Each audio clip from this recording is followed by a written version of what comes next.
Well, is it time for bold action to tackle climate change?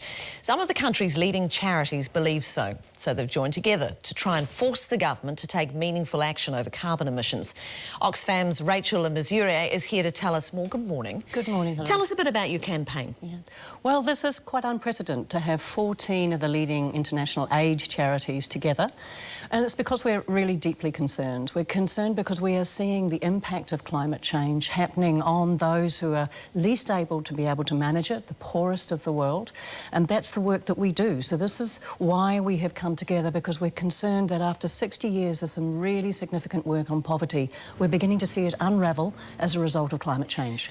What are the effects of climate change on some of these most vulnerable communities? Well, let's talk about those that we know the closest for us is in the Pacific. We're seeing sea level rises that are impacting on people's ability to access clean water.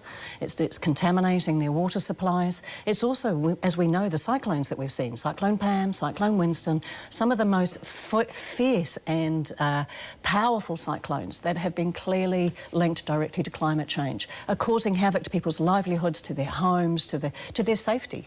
So what are you planning in this new campaign? What do you want to happen? Well, what we're really keen to have this is about lifting above party politics. It's lifting above the more short-termism that we have. It's about recognising that if we're going to work towards reducing our carbon emissions, we've got to take a decent amount of time. We've got to have a piece of legislation. That's what we're asking for.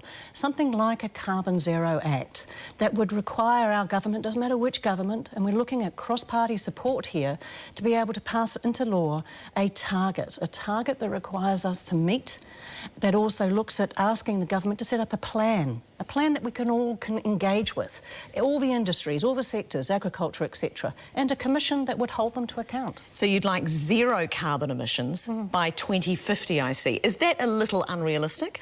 Actually, I don't think it is. And we wouldn't be doing this. I mean, we're a pretty wide range of charities, very well respected.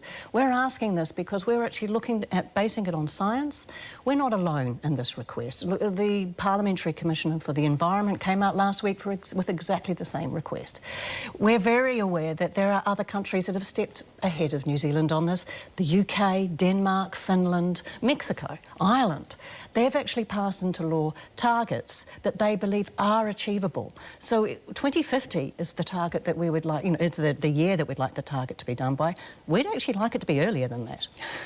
Well, you might as well be ambitious. Why not? That's what targets are about. Remember, they're stretched. They're really to hold us to account. Fantastic stuff. Rachel Missouri, thank you so much for your time.